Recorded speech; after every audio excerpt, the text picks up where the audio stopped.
Hello everyone, मैं हमारे this side and welcome to Aajukal academy. And आज हम पढ़ेंगे प्रश्नावली 3.4। और 3.4 में देखो क्या है कि एक अलग विधि है जो दो चरों के एक ही समीकरण है, उनको हल करने की अलग विधि है। हमने पहले अलग अलग विधियाँ पढ़ी हैं, ठीक है। प्रतिस्थापन विधि पढ़ी है, ग्राफीय विधि पढ़ी है, और अब हम पढ़ेंगे विलोपन विधि, ठीक है। तो विलोपन विधि बहुत ही ईजी है, सबसे इजी है, ठीक है। उनको बस थोड़ा सा समझना है और बहुत ही अच्छी प्रश्नावली है। तो शुरू करते हैं प्रश्नावली 3.4, ठीक है। 3.4 में पहला सवाल दे रखे हैं, निम्न समीकरणों के युग्म को विलोपन विधि तथा प्रतिस्थापन विधि से हल कीजिए। यानी विलोपन विधि यूज में लेनी है और प्रतिस्थापन विधि जो कि हमने इसके पिछले वीडियो में यानी पिछली क्लास में यानी प्रश्नावली 3.3 में पढ़ी थी हमने, ठीक है। कौन सी विधि अधिक उपयुक्त है? हम दोनों ही यूज़ कर सकते हैं, दोनों में से जो हमें इजी लगे वो हम यूज़ कर सकते हैं। हम यहाँ पे विलोपन विधि है वो देखेंगे, ठीक है। तो पहले का पहला सवाल, सीधा सवाल लेता हूँ, ठीक है, और आपको अच्छे से समझाऊँगा, तो पूरा लास्ट तक देखना।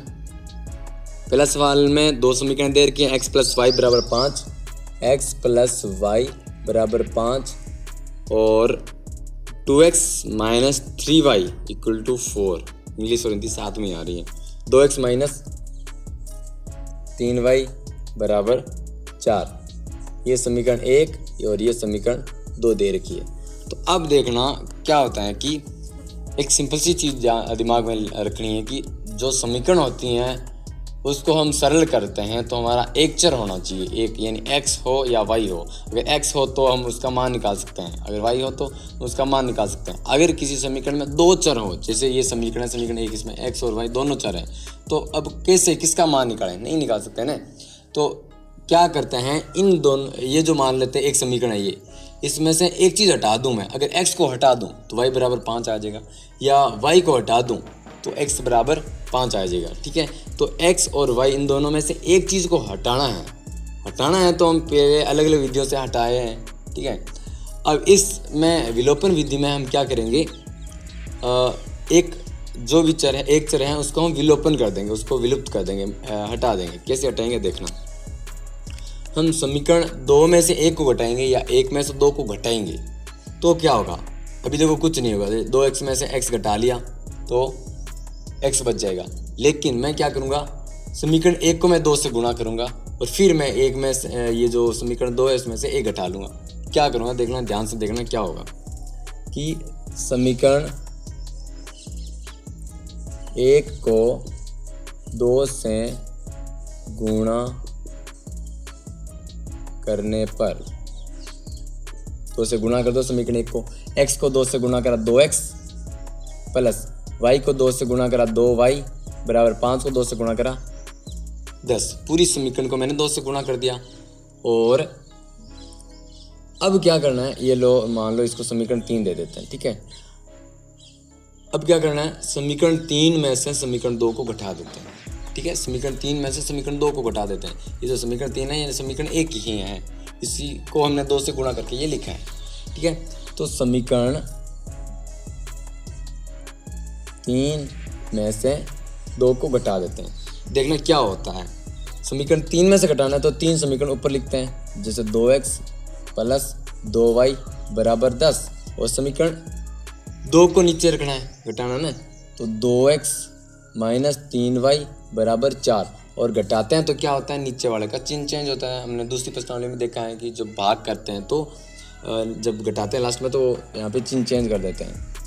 तो यहाँ पे माइनस हो गया, यहाँ पे माइनस पहले से तो प्लस हो गया, यहाँ पे प्लस है तो यहाँ पे माइनस हो गया। अब देखो 2x में से 2x घट गया, कुछ नहीं बचा, यहाँ पे 0 हो गया x वाला पद। तो अब 2y प्लस के और ये प्लस के 3y, तो 5y हो गई, 5y बराबर 10 में से 4 गए, 10 में से 4 गए 6। अब देखो यहाँ पे x वाला पद है वो विलुप्त हो गया, x वाला पद है वो विलुप्त हो गया। यहाँ पे ओनली y वाला पद बचा है, तो यहाँ से हम y का मान निकाल सकते हैं। y बराबर क्या होगा, 6/5, ठीक है। y बराबर आ गया 6/5। अब ये जो y बराबर 6/5 है इसको समीकरण 1 में रख दो या 2 में रख दो, ठीक है, तो वहाँ से x का मान आ जाएगा। तो यहाँ पे अभी हमने क्या करा है, विलोपन विधि से y का मान निकाल लिया। एक पद को हमने विलुप्त कर दिया, एक चर को हमने विलुप्त कर दिए हैं, x को हमने विलुप्त कर दिया है। अब क्या करेंगे y का मान रखेंगे समीकरण 1 में, तो उससे हमें x का मान मिल जाएगा। यहाँ पे हम प्रतिस्थापन विधि लगाएंगे, ठीक है। तो y बराबर 6/5 समीकरण यहाँ पे समीकरण 1 में रखने पर, समीकरण 1 में जहाँ पे भी y है वहाँ पे 6/5 रख देना। ये लो, x की जगह x प्लस y की जगह मैंने बोला 6/5 रख दो बराबर 5, ठीक है। अब क्या करना है, पूरी समीकरण को 5 से गुणा, या 2-3 तरीके वैसे कुछ भी कर सकते हो। मैं 6/5 को उधर भेज देता हूँ। x बराबर 5 के माइनस में आ गया 6/5, ये सारी चीज़ें तुम्हें पता है।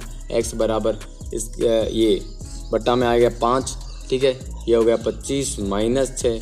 अगर ये चीज़ नहीं समझ में आए तो बता देना, ये सारी चीज़ें आपको पहले से ही पता है। तो वो 25 में से 6 गया 19/5, ये x का मान आ गया, ये आ गया y का मान, ठीक है। तो इस प्रकार से हमें विलोपन विधि से हमें ये सोल्व करना है, ठीक है।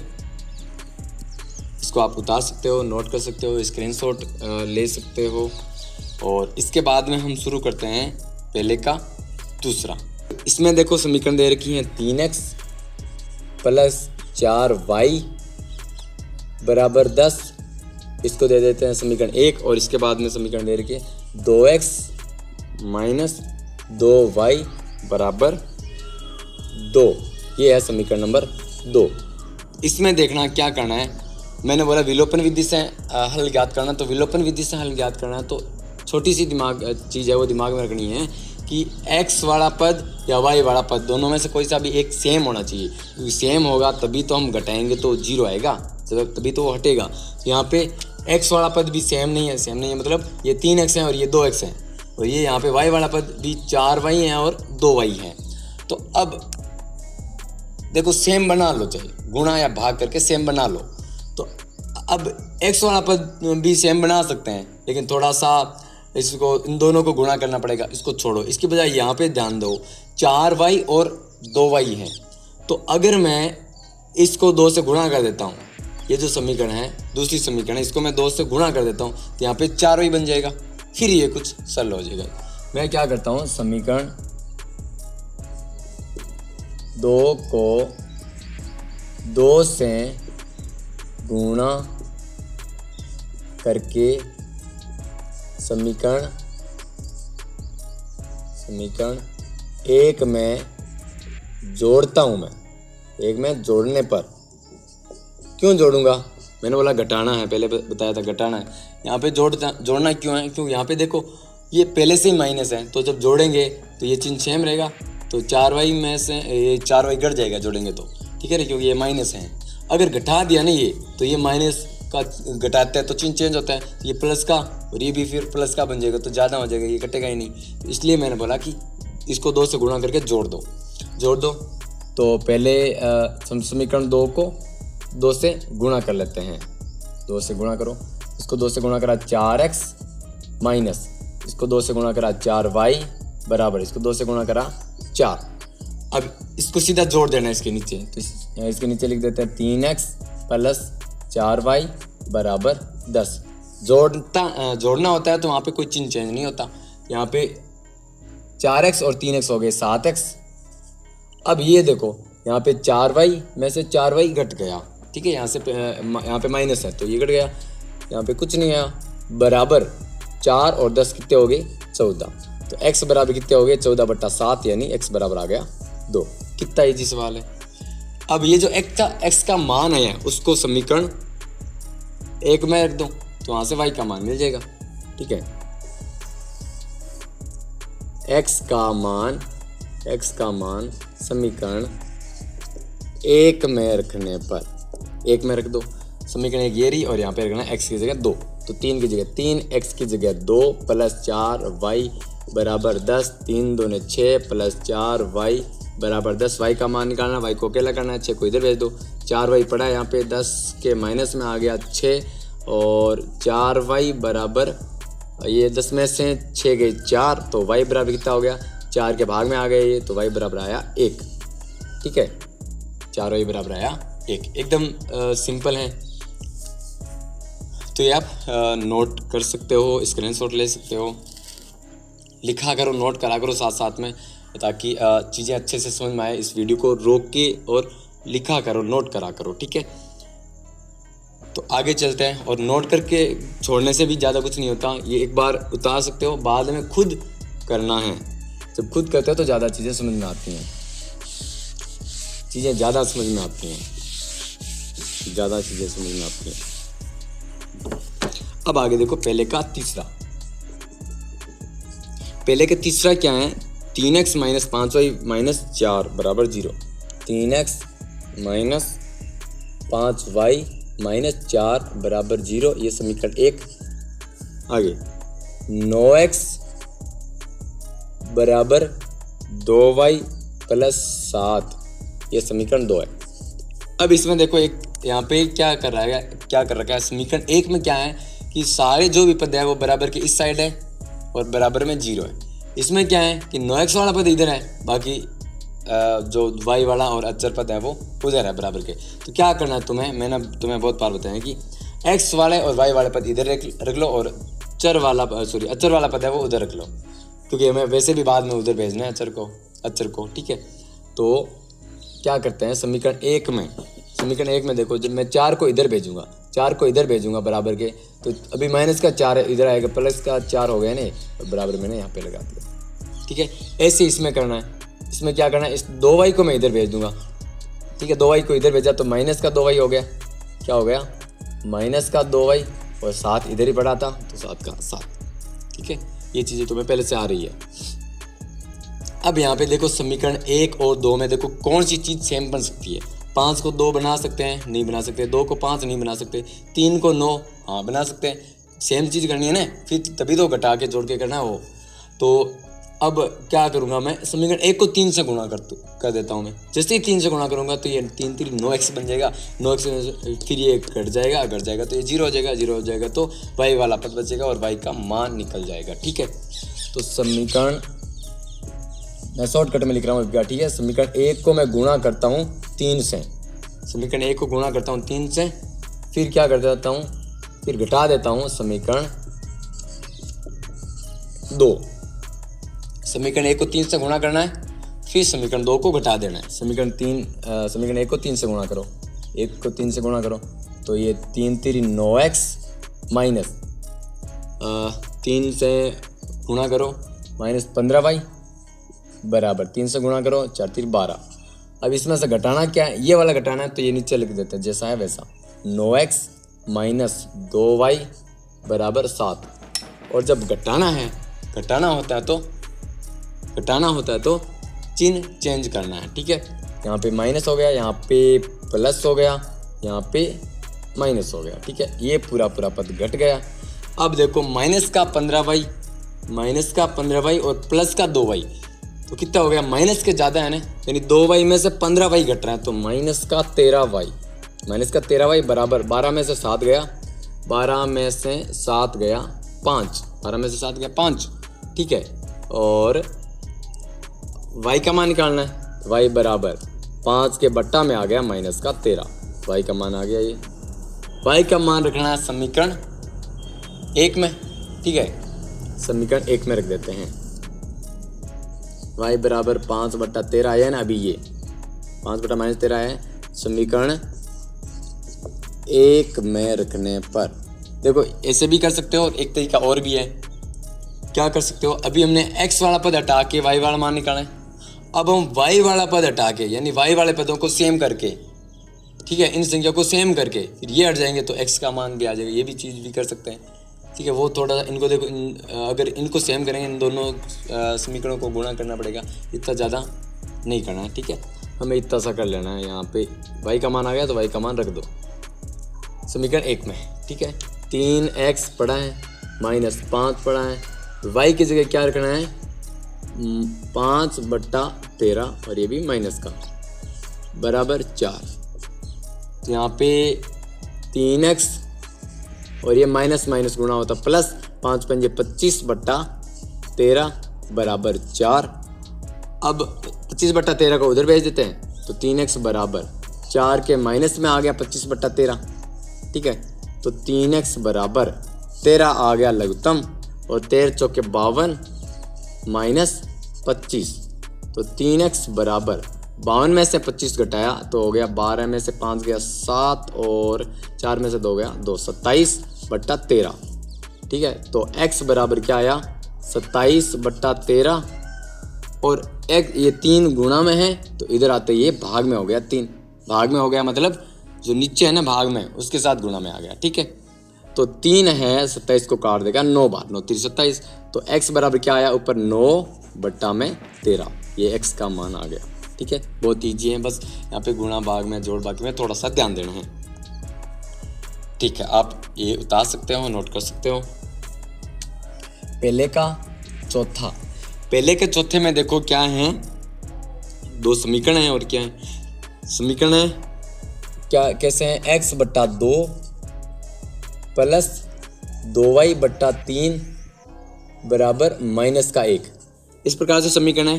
तो मैंने तुम्हें बहुत बार पहले भी बताया है कि बट्टा में होता है ना समीकरण में, जब बट्टा में कोई संख्या होती है उसको सरल कर लिया करो, ठीक है। बट्टा में हटा लिया करो। बट्टा में 2 और 3 है तो मैंने क्या बोला है, बट्टा में 2 और 3 है तो 2 और 3 का लघुत्तम ले, कितना आया 6 आया। बट्टा में 2 और 3 ने लघुत्तम लिया, कितना आया 6 आया। 6 को पूरी समीकरण से गुणा कर दो, ठीक है। 6 को गुणा करा तो क्या आया, 6 को गुणा करेंगे ना, 6 को गुणा करेंगे तो ये 2 काट देगा, ये 3, चलो मैं करवा देता हूँ। 6 से गुणा करने पे, 6 से गुणा करने पर, 6 से गुणा करा तो 6 को गुणा करा x/2 से, प्लस 6 को गुणा करा 2y/3 से बराबर 6 को गुणा करा -1 से, तो कितना आया, ये 3x आ गया। 2 है 6 को काट देगा 3 बार, प्लस 3 है 6 को काट देगा 2 बार, तो 2 दूनी 4y बराबर ये आ गया -6। इसको हम दे देते हैं समीकरण 1, ठीक है। उसको हमने सरल करके ये लिया है समीकरण 1। अब एक और है ऐसी, x - y/3 बराबर 3। अब यहाँ पे भी 3 को हटाना है, बट्टा में 3 है तो पूरी समीकरण को 3 से गुणा कर देते हैं। 3 से गुणा करने पर, 3 से गुणा कर दो तो 3x को 3 से गुणा करा 3x माइनस, और जब इसको 3 से गुणा करेंगे ना तो ये 3 कट जाएगा तो ओनली y आएगा यहाँ पे। इसको 3 से गुणा करा तो 3 3 9, ये 2 समीकरण आ गई। अब देखना क्या है कि यहाँ पे देखो ऑलरेडी x वाला पद सेम आ रहा है ना, 3x और 3x, क्या करेंगे समीकरण 1 में से 2 घटा दो, समीकरण 1 में से 2 घटा दो, ये समीकरण 1 है, ठीक है। ध्यान रखना इनको लिया हमने समीकरण 1 और 2, हमने सवाल में ये और ये दे रखा है, ठीक है। इसको सरल करके लिखा है हमने, तो समीकरण 1 में से 2 घटा दो, समीकरण 1 - 2 करने पर कर लेते हैं समीकरण 1 में से 2। समीकरण 1 ऊपर लिखते हैं 3x प्लस 4y बराबर -6, इसके नीचे लिखते हैं समीकरण 2 3x माइनस y बराबर 9। जब इसमें से ये घटाएंगे तो यहाँ पे चिन्ह चेंज हो जाएगा, माइनस, ये माइनस है तो प्लस, ये प्लस है तो माइनस, तो 3x में से 3x घट गया, 4y और y कितना हो गया 5y, 4y और 1y 5y हो गया बराबर। अब -6 और -9 तो -15 हो गए, दोनों जुड़ के -15, तो y बराबर क्या आया, y बराबर क्या आया -15 बट्टा में आ गया 5, यानी y बराबर आ गया -3, 5 3 15 होता है, y बराबर आ गया 3। और ये जो y का मान है हम रख देंगे समीकरण 1 में, y का मान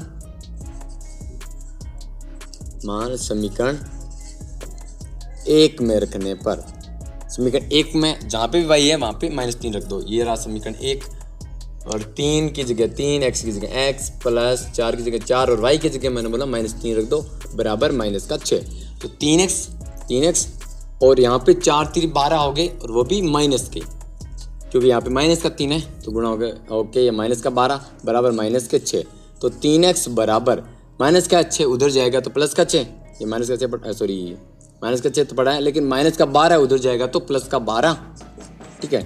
तो 3x बराबर कितने हो गए, 12 में से 6 घटा तो आया 6, तो x बराबर कितना आया 6/3 यानी x बराबर आ गया 2। x बराबर 2 और y बराबर -3 या समीकरण के हल हो गए। अब देखो पहला सवाल हो गया पूरा और अब शुरू करते हैं दूसरा सवाल। और दूसरा सवाल बहुत ही इंटरेस्टिंग सवाल है। इसमें क्या है कि देखो सवाल पढ़ लेते पहले। निम्न समस्याओं में रैखिक समीकरणों के युग्म बनाइए और उनके हल यदि उनका अस्तित्व हो तो विलोपन विधि से ज्ञात करना है। ठीक है, समस्या दे रखी है, आपको पता है ये समस्या है। अगर अच्छे से पढ़ रहे हो तो कोई समस्या नहीं है, लेकिन नहीं पढ़ रहे हो तो देखो समस्या है। तो समस्या दे रखी है, इनका क्या करना है, इन समस्याओं को समीकरणों में बदलना है। 2 समीकरण बनेगी, 2 समीकरणों से वापिस ऐसे ही हमें हल करना है। तो दूसरे के पहले में क्या दे रखे हैं, यदि हम अंश में 1 जोड़ दें तथा हर में से 1 घटा दें तो भिन्न 1 बदल जाती है। तो लास्ट में देखो भिन्न कुछ है ना, भिन्न, तो भिन्न मान लेते हैं पहले। ठीक है, अंश और हर हमें पता करना है तो भिन्न मान लेते हैं पहले। माना भिन्न क्या मानेंगे, भिन्न x बट्टा y मानेंगे ना। भिन्न ऐसे ही होती है 1/2 4/5 इस प्रकार से। अब शर्तें क्या दे रखी हैं, यहाँ पे 2 शर्तें दे रखी हैं कि यदि हम अंश में 1 जोड़ देते हैं तथा हर में से 1 घटा देते हैं, इस हर में से 1 घटा देते हैं तो क्या प्राप्त होता है, तो भिन्न है वो 1 में बदल जाती है, यानी हमें 1 प्राप्त होता है। समझ आया? ऐसे हमने एक समीकरण बना ली। आगे एक और शर्त दे रखी है, उसको बाद में करेंगे, पहले इसको थोड़ा सा सरल कर लेते हैं। इस प्रकार की अगर कोई चीज़ें हो ना तो इसको वजह गुणा कर लिया करो। ठीक है, या इस y - 1 को इस 1 के साथ भेज दो, ये इस 1 के साथ गुणा होगा तो ये सेम टू सेम चीज़ आएगी, यानी x + 1 पड़ा है अपनी जगह बराबर ये जो y - 1 है इसके साथ आएगा तो गुणा हो गया ना, क्योंकि यहाँ पे ये भाग में इधर आएगा तो गुणा में 1 से गुणा होगा तो y - 1। अब x और y को एक साइड कर लो, x पड़ा है इधर, y को इधर ले आए तो माइनस का y बराबर -1 पड़ा है इधर पहले से ही, तो इस 1 को इधर भेजा तो ये -1, तो x - y बराबर आ गया -2। ये एक समीकरण हो गई। ठीक है, इस प्रकार से। अब आगे क्या दे रखे हैं कि यदि हर में 1 जोड़ दें, अंश की बात नहीं कर रहे, अगर हर में 1 जोड़ दे तो ये 1/2 हो जाती है। हर में 1 जोड़ना है ओनली। ठीक है, हर में 1 जोड़ते हैं, हर कहाँ है, ये रहा, इसमें 1 जोड़ना है, बाकी सेम टू सेम, यानी x जो अंश है ना वो पड़ा है, हर में 1 जोड़ दिया तो क्या प्राप्त होता है, 1/2 प्राप्त होता है। ये लो 1/2 प्राप्त हो गया। ठीक है, इसको भी वज्र गुणा कर दो, यानी 2 है वो x के साथ गुणा हो गया, 2x बन गया बराबर 1 है वो इस y + 1 से गुणा होगा तो y + 1, तो y को इधर ले आए 2x - y हो गए बराबर ये 1 का 1। यहाँ पे इस प्रकार से हो गए समीकरण 2।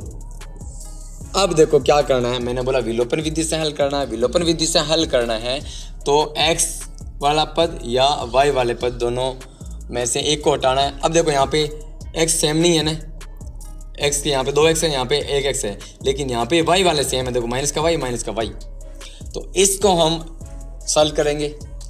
जब सेम चीज़ें होती हैं तो घटाना होता है। यहाँ पे सेम चीज़ें हैं, सेम चिन्ह है तो घटाना है। ठीक है, अब अगर सेम संख्या है और अलग अलग चिन्ह है तो सीधा जोड़ दिया करो। ठीक है, तो यहाँ पे -y और -y है तो घटाएंगे, इसमें समीकरण 1 में से 2 घटा दो या समीकरण 2 में से 1 घटा दो, कुछ भी कर सकते हो। समीकरण 1 - 2। ठीक है, समीकरण 1 - 2 है, आप 1 में से 2 मत घटा देना, -1 कर दोगे। समीकरण 1 में से 2 घटानी, ये समीकरण 1 ऊपर रख देंगे, x - y बराबर -2। इसमें से घटानी है समीकरण नंबर 2। समीकरण नंबर 2 कहाँ है, ये रही, ये घटानी है तो नीचे रखनी है यहाँ पे 2x - y बराबर 1। जब घटाते हैं तो चिन्ह चेंज करते हैं, ये माइनस का हो गया, ये प्लस का हो गया, ये माइनस का हो गया। तो ये देखो x में से 2x गए तो माइनस का x बचाने। ठीक है, x में से 2x गए, एक x में से 2x गए तो माइनस का x। अब ये प्लस का y और ये माइनस का y 0 हो गया, प्लस का y और माइनस का y 0 हो गया बराबर -2 और -1 -3 हो गया। x बराबर क्या आया, दोनों और माइनस माइनस कट गए तो x बराबर आया 3। अब ये जो x का मान है समीकरण 1 में रख दो। x का मान समीकरण 1 में रखने पर, समीकरण 1 में रख दो, ये रही समीकरण 1 और इसमें x की जगह 3 रख देना है। समीकरण 1 में एक्स इज 3 माइनस का माइनस वाई का वाई बराबर माइनस का 2। बाकी चीज़ें को हम छेड़ ही नहीं रहे, जैसा पढ़ा है वैसा पढ़ा है बस। अब y का मान निकालना है तो इस 3 को पहले उधर भेज देते हैं, माइनस का y जैसा है वैसा पढ़ा है बराबर 3 को इधर भेजा तो ये माइनस के 2 और ये माइनस का 3 हो गया, ठीक है। और माइनस का y बराबर क्या आया, माइनस का 2 और माइनस का 3 माइनस का 5। हमें y चाहिए ना, तो इस ये माइनस से कट जाएगा तो y बराबर कितना आया, y बराबर आया 5, x बराबर 3 y बराबर आया 5, ठीक है। तो ये एक भिन्न, अतः भिन्न क्या होगी, अतः भिन्न क्या होगी, x बट्टा वाई थे ना, x ऊपर रखना है यानी 3 बट्टा वाई है ना, y यानी 5, ये भिन्न होगी x बट्टा वाई 3 बट्टा 5, ठीक है। ये हमारा सॉल्यूशन हो गया। दूसरे का दूसरा देखो, ऐसे सवाल पहले 2-3 बार आ रखे हैं आयु वाले, तो इनको जैसे तुम्हारे समझ में आया हुआ है, नहीं आया फिर भी हम देख लेते हैं, अगर नहीं आया तो बहुत अच्छी बात है। तो क्या है दूसरे सवाल में कि 5 वर्ष पूर्व नूरी की आयु सोनू की आयु की 3 गुनी थी। 5 वर्ष पहले की बात कर रहे हैं, कोई मतलब नहीं है हमें इससे। पहले हम उसकी वर्तमान आयु हम लिखेंगे, दोनों की वर्तमान आयु, कौन है, नूरी और सोनू। वर्तमान आयु माना, वर्तमान आयु, इसके लिए नूरी की आयु कितनी होगी, नूरी की हमने मान लिए x वर्तमान आयु, ठीक है, और सोनू की हमने मान लिए y, ये वर्ष है ना, आयु है वो वर्षों में, ठीक है। नूरी और सोनू की हमने वर्तमान आयु मान ली है x और y वर्ष। अब आगे बोल रहा है कि अब देखना है कि 5 वर्ष पहले, अब लेना है 5 वर्ष पहले, 5 वर्ष पहले। जब 5 वर्ष पहले लेना है तो हमें पता है, अभी मान लें किसी की उम्र है वो 20 वर्ष है, तो 5 वर्ष पहले 15 दिन है, यानी 20 में से 5 जो वर्ष पहले करा है 5 वर्ष, उसको घटा दो, यानी 5 है वो घटा दो। इसमें भी क्या करेंगे हम, 5 वर्ष पहले नूरी की आयु कितनी हो जाएगी, y माइनस, सॉरी नूरी क्या है x, नूरी क्या है x। तो ये बीच में थोड़ा सा कैमरा रुक गया था, तो अगर बीच में जहाँ से भी रुका है आप देख लेना वापस है। मैं आज एक बार वापस बता देता हूँ क्या है समीकरण में। हमने उन दोनों की नूरी और सोनू की वर्तमान आयु हमने मानी है x और y वर्ष, और 5 वर्ष पहले तो 5 घटा दिए दोनों में से, इनमें से 5 घटा दिया, और बोल रहे हैं कि जो सोनू की आयु को जब 3 गुणी करते हैं ना, तब ये नूरी की आयु के बराबर होता है। तो सोनू की आयु को 3 गुना करा है और ये इसके बराबर हो गया। इससे एक समीकरण 1 मिल गया हमें, सरल करके, सरल करना तुम्हें आता है। ऐसे 10 वर्ष बाद रहनी है तो 10 है वो जोड़ दिया दोनों में, दोनों की आयु में 10 जोड़ दिया, बाद में मतलब आगे यानी उम्र ज्यादा हो जाएगी, ज्यादा यानी जोड़ना है। अब जोड़ के आगे बोल रहा है कि सोनू की आयु की 2 गुणी है नूरी की आयु, तो सोनू की आयु की 2 गुणी कर दी हमने, और ये कौन है, नूरी की आयु है। तो अब इसको सरल करा तो समीकरण 2 मिल गई, समीकरण 1 और 2 मिली, इसको हमने प्रतिस्थापन विधि से सरल करा, ये तुम्हें आ रहा है, इसको अच्छे से देख लेना। तो लास्ट में क्या है, x का मान आ गया 20 और ये y का मान आ गया 10। तो x का मान क्या था, x का मान यानी नूरी की आयु है ना x, तो नूरी की आयु होगी 20 वर्ष, ठीक है, और सोनू की आयु होगी 10 वर्ष, सोनू यानी y वर्ष, तो सोनू की होगी 10 वर्ष। तो ये आफ्ताब वाला वो सवाल है। एक और सवाल है ऐसा ही, ठीक है, तो वो सवाल और अच्छे से समझना होगा, ये उसके जैसा ही ये सवाल है, बस फर्क क्या है कि हम एक अलग विधि लगा रहे हैं, ठीक है। इसमें विलोपन विधि से कर रहे हैं, वहां पे वो ग्राफीय और प्रतिस्थापन विधि से हमने करा, ठीक है, ये नोट कर लो। दूसरे का तीसरा सवाल क्या है, 2 अंकों की संख्या के अंकों का योग 9 है, यानी कोई 2 अंकों की एक संख्या है और उसके जो अंक हैं उनके अंकों का योग है वो 9 है, ठीक है, और इस संख्या का 9 गुना, यानी जो संख्या है उसका 9 गुना संख्या के अंकों को पलटने से बनी, बोले कुछ इस प्रकार की यहाँ पे 2 समीकरणें बनेगी और वह संख्या हमें ज्ञात करनी। तो एक संख्या है तो संख्या में 2 अंक हैं, तो 2 अंक है तो वो हम मान लेते हैं पहले अंक, ठीक है। तो 2 अंक है संख्या में, तो हमें पता है कि एक इकाई लेना है और एक दहाई लेना है, तो माना इकाई अंक मान लेते हैं हम x तथा दहाई अंक हम ले लेते हैं y। तो हमने इकाई अंक ले लिया x और दहाई अंक ले लिया y, तो इससे क्या होगी कि हमें एक संख्या बनानी है। अतः संख्या क्या बनेगी कि जैसे आपको पता है कि जब हम कोई भी 2 अंक लेते हैं, जैसे 4 और 5 2 अंक ले लिया, तो इससे संख्या कैसे बनेगी, इनको हमने सीधा पास में रख दिया तो 45 ये संख्या बन गई।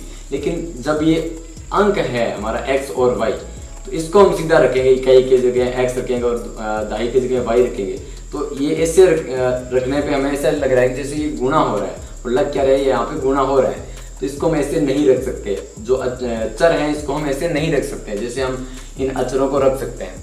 तो इनको रखने का एक अलग तरीका होता है। कैसे कि ये जो 4 और 5 हैं, और इससे मान लो हमें संख्या बनानी है 45, तो कैसे बनाएंगे, ये जो दहाई वाला अंक है 4, दहाई वाला अंक है 4, इसको मैं 10 से गुणा कर देता हूँ।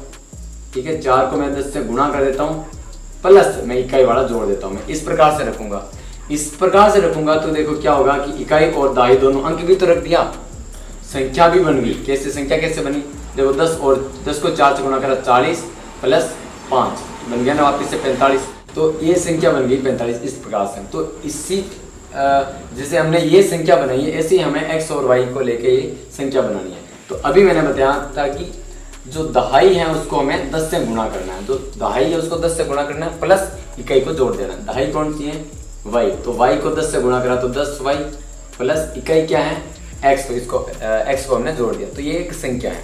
ठीक है, आगे लास्ट में देखेंगे हम ये संख्या कैसे है। अब ये ऐसे लग रहा है कि जैसे ये 2 संख्या है, और आगे देखते हैं। अभी तो ये एक संख्या बन गई। ठीक है, अभी क्या है, एक संख्या बनी है, हमारे 2 समीकरण नहीं है ये। तो यहाँ पे एक समीकरण कहाँ से कैसे बनेगी, यहाँ पे शुरुआत में ही दे रखे हैं कि 2 अंकों की संख्याओं का योग 9 है, योग 9 है। तो इन दोनों को अगर जोड़ देते हैं, ये 2 अंक हैं, तो अगर इनको जोड़ देते हैं तो हमारा 9 प्राप्त होता है। तो जोड़ते हैं x प्लस वाई बराबर आ गया, तो x प्लस वाई बराबर आ गया 9, और ये हमारे समीकरण 1 बन गई। तो समीकरण 1 बन गई, ऐसे हमें समीकरण 1 और बनानी है, तो वो हम आगे बनाएंगे। इससे पहले ये देख लेते हैं कि संख्या के अंकों को पलटने पर एक नई संख्या बनानी है। ठीक है, अंकों को पलट देंगे तो हमें पता है कि अंकों को पलटने पर क्या होगा, अंकों को पलटने पर, अंकों को पलटते ही ये जो इकाई है वो आ जाएगा y, इकाई बन गया y, और जो दहाई है वो बन गया x। ठीक है, तो अब नई संख्या क्या बन गई, नई संख्या बन गई हमारी। दहाई को हम अभी हमने देखा कि 10 से गुणा करके और इकाई में जोड़ना है, तो दहाई x, तो 10 को x से गुणा कर दिया, दहाई में मतलब 10, तो x को 10 से गुणा कर दिया, और ये जो इकाई है ये हमने जोड़। ठीक है, तो नई संख्या आ गई हमारे यहाँ पे 10x प्लस वाई। तो ये अब पहले वाली संख्या और ये नई संख्या, तो यहाँ पे एक समीकरण दे रखी है क्या हमें समीकरण बनानी है। कैसे बनानी है कि इस संख्या का 9 गुना, चलो करते हैं 10y प्लस x, इसका 9 गुना क्या होता है, नई संख्या का 2 गुना होता है। जो स्थान पलटने पे ये जो संख्या बनी है इसका 2 गुना, चलो इसको 2 गुना करते हैं, तो ये समीकरण बन गई। यहाँ से समीकरण 1 और ये समीकरण 2, इसको सरल करते हैं, फिर समीकरण 2 देते हैं इसको। तो 9 को 10 से गुणा करा तो 90y प्लस 9 को x से गुणा करा 9x बराबर 2 को 10 से गुणा करा 20x प्लस 2 को y से गुणा करा 2y। अब x और y वाले सारे x और y वाले पद है, तो सारे को हम इधर ले आते हैं। ठीक है, 9y प्लस 9x ये इधर आया, तो माइनस का 20x माइनस का 2y बराबर कुछ नहीं बचा, यानी 0। इसको सरल करते हैं 9, अब देखो y वाले पद लिख लेते हैं पहले। 9y में से क्या घट रहा है, 2y, 9y में से 9y नहीं सॉरी 90y में से 2y घटा, तो ये आ गया 88y। ठीक है, प्लस नहीं माइनस, क्योंकि 9x में से 20x घटाएंगे, 9x में से 20x घटाया तो माइनस का 18x हो गया, सॉरी 18 नहीं 11x, उल्टे जा रहे हैं, 11x बराबर 0। ये समीकरण आ गई 2। ठीक है, अब हमें क्या करना है, समीकरण ये 1, ये समीकरण 2, हमें x और y के मान पता करने हैं, x और y के मान पता करने। तो क्या कैसे करेंगे, विलोपन विधि से करेंगे हम, क्योंकि इजी रहती है। तो समीकरण 1 को 11 से गुणा कर लेते हैं पहले, समीकरण 1 को 11 से, या एक चीज और कर सकते हैं कि विलोपन विधि में क्या होता है, सिंपल सी बात यह है कि x वाले पद या y वाले पदों को सेम करना है, तब जाके वो घट जाएंगे, एक दूसरे से विलुप्त हो जाएंगे। तो यहाँ पे 11x है, लेकिन यहाँ पे x है, यहाँ पे 88y है, लेकिन यहाँ पे y है। तो इस समीकरण में देखो 11 का भाग जा रहा है, तो समीकरण 2 है, इसको 11 में भाग देते हैं, 11 का भाग देते हैं। समीकरण 2 में 11 का भाग देते हैं। जैसे ही भाग दिया क्या हुआ, ये 8y हो गया। 11 का भाग दिया तो 8y हो गया, माइनस 11x में 11 का भाग दिया तो खाली x आया बराबर 0। ये आ गई समीकरण। इसको 2 या इसको 3 दे देते हैं, ठीक है। समीकरण 2 और 3 सेम ही है। तो अब इन पे फोकस करना, इस समीकरण को हम छोड़ देते हैं। तो अब देखना क्या करते हैं, यहाँ पे x, यहाँ पे भी x, ठीक है। तो अब देखो x है वो कट जाएगा। कैसे कटेगा, अगर मैं इसको जोड़ देता हूँ, इस समीकरण 1 में समीकरण 3 जोड़ देता हूँ तो x प्लस का x माइनस का ये 0 हो जाएगा, ठीक है। समीकरण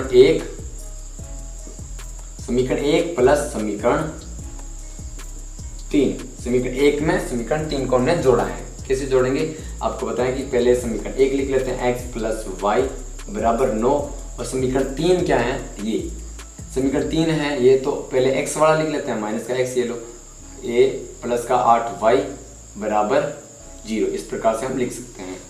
ये जोड़ क्या हो गया 0, और 8y और 1y, ये हो गया 9y बराबर 9 में 0 जोड़ा 9, तो y बराबर क्या हो गया 1, y बराबर हो गया 1। y बराबर 1 हो गया तो हमें y का मान समीकरण 1 में रखेंगे और x का मान आ जाएगा, ठीक है। y बराबर 1 समीकरण 1 में रखने पर यानी प्रतिस्थापन विधि से कर रहे हैं अभी। तो ये लो समीकरण 1, और यहाँ पे y की जगह 1 रख देंगे, x प्लस y की जगह 1 बराबर 9। तो x बराबर क्या आ गया, 9 में से 1 घट गया यानी x बराबर आ गया 8। तो ये हमारा दोनों अंक आ गए, x और y। x है 8, y है 1।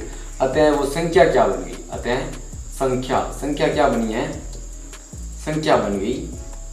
पहले दाई वाला लिख लेते हैं, दाई वाला इधर, दाई क्या है y लिख लिया मैंने पहले 1, और फिर इकाई क्या है x कौन सी संख्या आई थी अभी, x बराबर आया था 8। तो ये हमारी एक संख्या थी, संख्या आ गई 18। अब देखते हैं कि ये हमारा सही है या गलत है।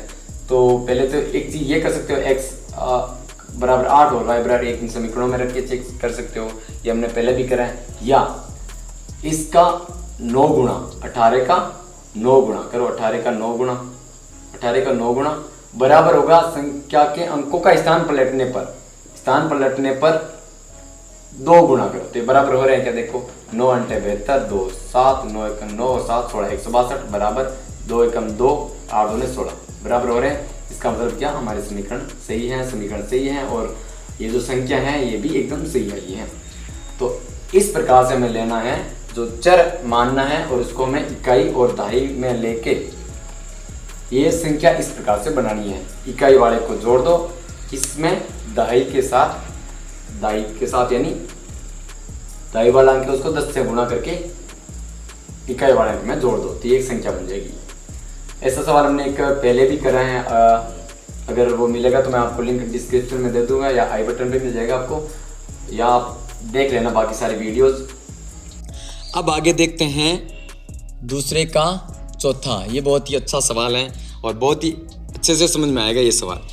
चौथे सवाल में क्या है कि मीना 2000 रुपये निकालने के लिए बैंक जाती हैं। उससे खजांची से 50 रुपये के और 100 रुपये के नोट देने के लिए कहा है उसने। वो बोली है कि भाई मेरे को 50 रुपये के नोट चाहिए और 100 रुपये के नोट चाहिए, ठीक है। मीना ने कुल 25 नोट प्राप्त किए हैं, ठीक है, बहुत ही बढ़िया बात है। ज्ञात कीजिए कि उसने 50 रुपये के और 100 रुपये के कितने नोट प्राप्त करें, कितने नोट प्राप्त करें, क्या चीज़ें पूछिए, कितने नोट प्राप्त करें 50 के और 100 के। तो यही चीज़ मानेंगे हम, माना रुपये 50 के नोटों की संख्या मान लेते हैं x, 50 के नोटों की संख्या है x, ठीक है। तथा एक चीज़ और माननी है, क्या माननी है, रुपये 100 के नोटों की संख्या बराबर हमने मान लिया y। अब यहाँ पे हमें दे रखी है समीकरण बनानी है, दो एक समीकरण यहाँ पे दे रखी है। देखो मीना ने कुल 25 नोट प्राप्त किए, ये 50 वाले इतने नोट हैं, 100 वाले इतने नोट हैं, कुल नोट है वो 25 हैं। तो ये समीकरण बन गई ना, x प्लस वाई बराबर 25। दोनों ये सारे नोट जोड़ दो, तो सारे नोट हमने जोड़ दिए, समीकरण एक मिल गई हमें, ठीक है। अब एक समीकरण तो मिल गई, एक समीकरण और एक समीकरण और कहाँ से मिलेगी? देखो, नोट हमने प्राप्त कर लिए 25, ठीक है। 50 और 100 के नोट देने के लिए कहा गया, ठीक है। अब यहाँ पे एक चीज़ ध्यान दो कि टोटल रुपए वो 2000 लेके आते हैं, तो एक समीकरण यहाँ से मिलेगी हमें। टोटल रुपए हैं वो 2000 लेके आती हैं, टोटल रुपए 2000 लेके आती हैं, तो हमें पता करना है कि 50 के नोट कितने हैं, 100 के नोट कितने हैं। तो अब देखो, अब यहाँ पे नोटों की संख्या दे रखी है ना, 50 के नोटों की संख्या एक्स है, तो 50 रुपये वाले कितने नोट हो गए, सॉरी नोट क्या, 50 रुपये वाले नोट है ना, वो सारे कितने रुपए बना रहे हैं, मतलब 50 रुपये वाले अगर 2 नोट हैं तो 100 रुपये बन गए वहाँ से। 50 वाले नोट अगर 10 हैं तो 5 रुपये बन गए वहाँ से। समझ आ रहा है चीज़ें? तो अगर वो चीज़ मिल जाए ना हमें, तो हम टोटल जोड़ के पता कर सकते हैं, हाँ ये टोटल ये लो 2000 रुपये, ठीक है। तो हम पता करते हैं 50 रुपये, 50 वाले नोटों का मूल्य ज्ञात करते हैं कि 50 वाले सारे नोट मिलके कितने रुपए बना रहे हैं। 50 वाले अभी मैंने बताया 2 नोट हो तो 100, यानी 50 गुणा 2 यानी 100। फिर 50 वाले 10 नोट हो, 50 को 2 से गुणा करके 500 रुपये बना देते हैं, ठीक है। तो 50 वाले नोट कितने हैं, एक्स हैं, तो मूल्य कितना हो गया, नोटों की संख्या से गुणा कर दो, 50 एक्स हो गया ना, इतना रुपये ये, ठीक है। और रुपये 100 वाले नोटों का मूल्य, 100 को वाई से गुणा कर दो, 100 के वाई नोट है ना, जितने नोट होते हैं उससे गुणा कर देते हैं ना हम। 10 के 5 नोट होते हैं तो 50 होता है, कैसे, 10 गुणा 5 बराबर 50, ये तुम्हें पता है। ये कितने हो गए, 100 वाई, इतने रुपये ये हो गए। अब हमें बताया टोटल रुपये यही हैं और कुछ नोट है ही नहीं, टोटल रुपये ये हैं, तो इनको जोड़ेंगे तो टोटल रुपये कितने थे, 2000, वो आ जाएंगे ना। तो क्या आएगा, 50x प्लस 100 वाई बराबर कितना आ गया, 2000। समझ में आया, 2000। अब क्या करेंगे, वापस वही प्रतिस्थापन सॉरी विलोपन विधि से। उससे पहले क्या कर लेते हैं, इस समीकरण को थोड़ा छोटा कर लेते हैं। पूरी समीकरण में 50 का भाग लगा देते हैं। 50 का भाग क्यों लगा रहे हैं, क्योंकि छोटा हो जाएगा, बस छोटा हो जाएगा। और x है वो देखो सेम बन जाएगा, अभी कोई भी सेम नहीं है ना, यहाँ पे सेम नहीं है, मतलब यहाँ पे x है और यहाँ पे 50x है, तो जोड़ घटाने पे ये हटेगा नहीं।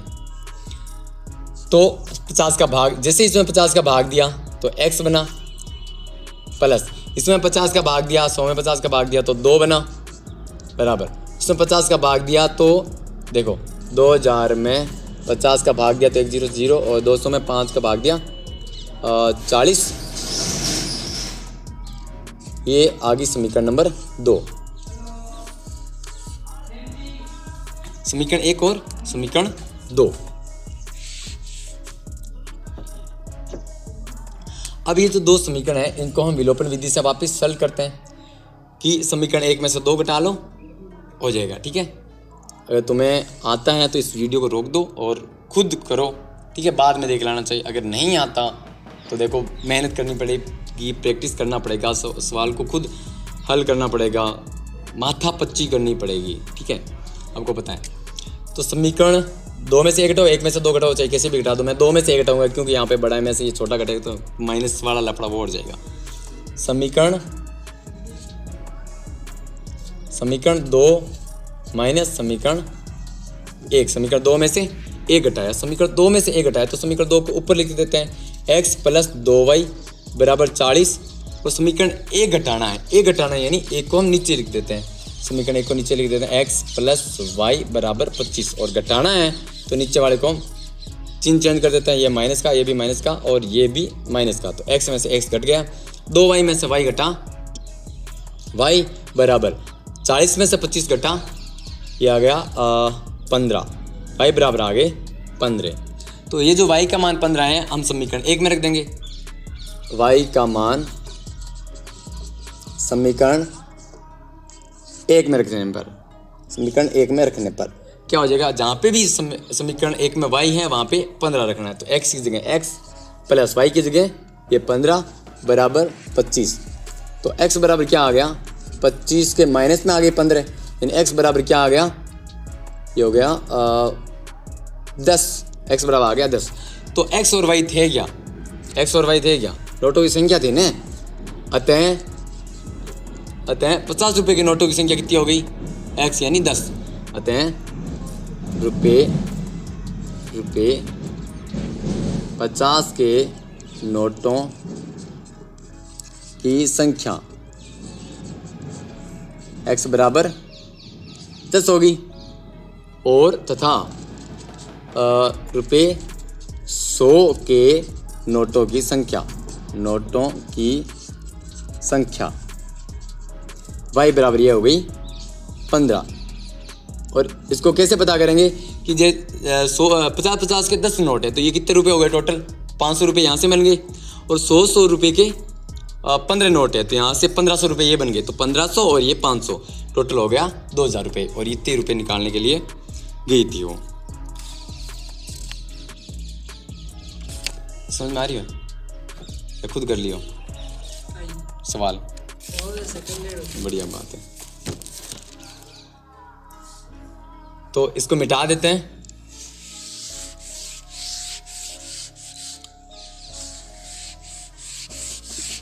अगर ये नहीं उतारे हैं सवाल तो वीडियो में पीछे जाने का ऑप्शन भी होता है, पीछे जाओ, रोको और वापस से उतार लो। ठीक है, अब आगे दूसरे का 5वां और लास्टवां सवाल है। ठीक है, और ये भी इन सारे सवालों से अलग है। ऐसा सवाल 3.3 में आया है। 3.3 में जो चौथा, ये तीसरे का चौथा सवाल है ना, 3.3 में तीसरे का चौथा सवाल, जो कि यहाँ पे आई बटन पे भी मिल जाएगा। वो तो यार देखो वहाँ पे तो पूरी प्रश्नावली यहाँ पे ये दे रखी है 3.3 तो वहाँ पे जाके देख सकते हो। ये जो सवाल है ना, ये सेम टू सेम सवाल यहाँ पे आए हैं। बस थोड़ी सी चीज़ यहाँ पे समझनी है। कैसे कि एक लाइब्रेरी है, पुस्तकालय, वहाँ पे पुस्तकें मिलती हैं कि पुस्तकें देने वाले किसी पुस्तकालय का प्रथम 3 दिनों का एक नियत किराया है। प्रथम 3 दिनों का फिक्स किराया लगता है। यानी एक लाइब्रेरी है, वहाँ से तुम किताबें लाते हो तो 3 दिन का वो बोलेगा कि तुम्हारा इतने रुपये लगेंगे। ठीक है, नियत किराया। उसके बाद प्रत्येक दिन का अतिरिक्त किराया है। उसके बाद मान लो चौथे दिन के लिए और रख ली तो उसका अलग रुपये लगेंगे। 5वें दिन और लगे, 5वें दिन और रख ली तो उसके हिसाब से आगे लगते रहेंगे।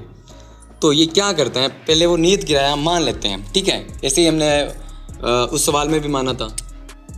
माना नियत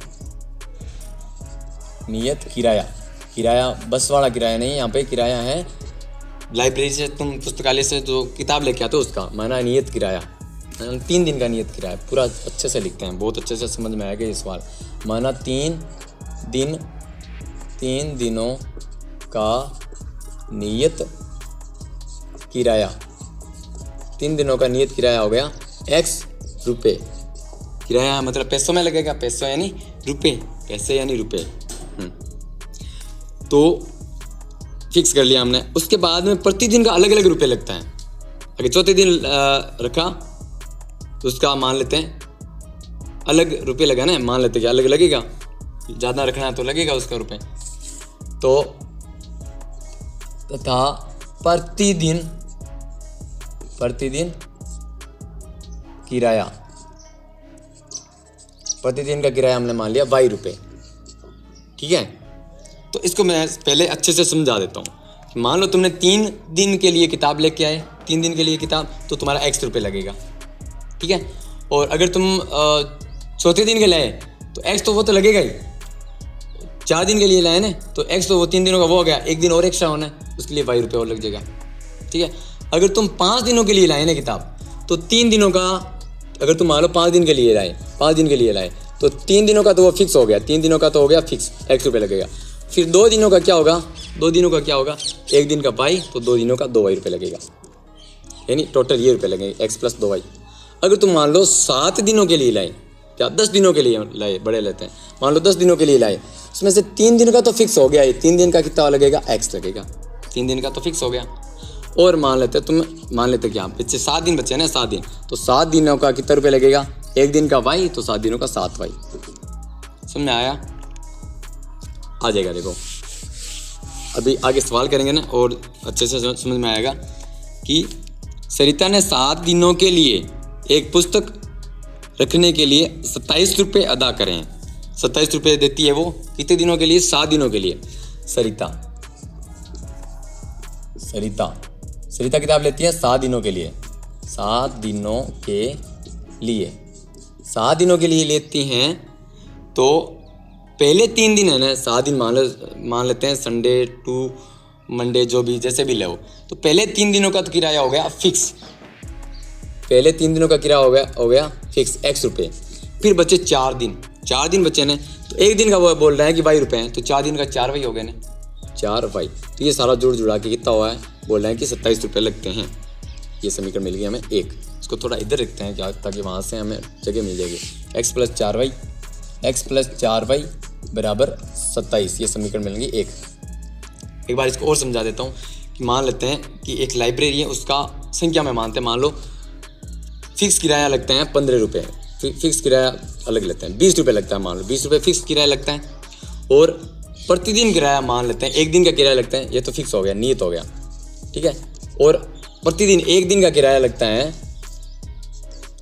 एक दिन का किराया लगता है मान लेते हैं 4 रुपये, ऐसा कुछ ऐसे हमने माना है, ठीक है। तो अगर ये कोई है वो 3 दिनों का है, 3 दिन का किराया है वो 20 रुपये, और प्रतिदिन का 4। अगर कोई है वो 4 दिनों के लिए रखता है, कितने दिनों के लिए, 4 दिनों के लिए, तो 3 दिन का तो 20 रुपये लगे, और आगे एक दिन और रख रहा है ना, तो ये 4 जुड़ के 24 रुपये लग जाएंगे। अगर मान लो कोई है वो 10 दिनों के लिए रख रहा है, 10 दिनों के लिए, तो पहले 3 दिनों का तो हो गया फिक्स, 3 दिनों का कितना हो गया, 3 दिनों का हो गया 20 रुपये। अच्छा 7 दिन का कितना, 7 के 28 रुपये। इस प्रकार से, ठीक है, इस प्रकार से हमें ये करना। अब आगे बोल रहे हैं कि जबकि सुशी ने एक पुस्तक 5 दिनों तक रखने के लिए 21 रुपये अदा किए हैं। सुशी नाम की लड़की है, सुशी है, 5 दिनों के लिए वो किताब रखती हैं, वो थोड़ी कम पढ़ती हैं, 5 दिनों के लिए रखती हैं, 5 दिनों के लिए रखती हैं। तो पहले 3 दिनों का तो फिक्स हो गया, कितना x रुपये लगेगा, 3 दिनों का फिक्स हो गया, बचा क्या, टोटल 5 दिन है ना, 3 दिनों का फिक्स हो गया x रुपये, बचा क्या 2 दिन बचे ना, 2 दिन बचे, तो एक दिन का y, तो 2 दिन का 2y बराबर कितने रुपये लगता है इसके, 21 रुपये लगते हैं, क्योंकि इधर लगते हैं, उधर जा रहा हूँ मैं ज़बरदस्ती। x + 2y बराबर 21, ये आ गई समीकरण 2। समीकरण आ गई, इसको हम विलोपन विधि से हल करेंगे, ठीक है। x यहाँ पे भी x है, यहाँ पे भी x है, तो समीकरण अगर एक में से 2 घटा दूँ, पूरा घट जाएगा x वाला पद, तो y वाला पद आ जाएगा, y का मान आ जाएगा, ठीक है। यही करना हमें, समीकरण एक में से समीकरण 2 घटा देते हैं, मैं शॉर्टकट में लिख रहा हूँ, 1 में से 2, तो समीकरण एक में से 2 घटा रहा हूँ मैं, ऐसे नहीं कि 1 में से 2 घटाया, -1 कर दो यहाँ पे बराबर लगा के, तो है ना, पता ही आगे क्या होगा। तो समीकरण 1 में से 2 घटाने, समीकरण 1 के ऊपर लिख लिया x + 4y बराबर 27। समीकरण 2 घटानी है, तो समीकरण 2 को नीचे लिख लेते हैं, x + 2y बराबर 21। घटाना है तो चिन्ह चेंज करना होता है हमें, x में से x घट गया, 4y में से 2y घटा 2y बराबर 27 में से 21 घटा तो आया 6। तो y बराबर कितना आ गया, y बराबर आ गया 3 रुपये, y बराबर आ गया 3। हमने क्या माना था, प्रतिदिन किराया हमने 4 रुपये माना था ना, ये थोड़ा कम ले रहे हैं प्रतिदिन का किराया, ठीक है, अच्छी बात है। y बराबर 3 आ गया, y का मान हम रखेंगे समीकरण 1 में, y का मान समीकरण 1 में रखने पर रख दो। समीकरण 1 में जहाँ पे भी y है वहाँ पे 3 रखना है, x की जगह x, प्लस की जगह प्लस, 4 की जगह 4, और y की जगह मैंने बोला ये 3 रखना, जो भी है बराबर 27। तो x + 4 × 3 = 12 बराबर 27, ठीक है। तो x ये 12 को उधर भेज देंगे, बराबर 27 के माइनस में आ गया 12, x बराबर क्या हुआ, 27 में से 12 घटाया तो आया 15, ये आएगा, ठीक है। तो फिक्स किराया है इसका 15 रुपये, अतः नियत किराया लगता है 15 रुपये 15। कि अगर तुम्हें 3 दिन के लिए ले जानी है, या कितने दिनों के लिए ले जाओ, चाहे 3 दिन का फिक्स रुपये 15 हो गए, और फिर आगे 1 दिन के लिए ले जाते हो तो उसका 3 रुपये लगेगा। आगे उसके अलावा जैसे भी तुम ले जाना चाहो ले जा सकते हो, दे देना।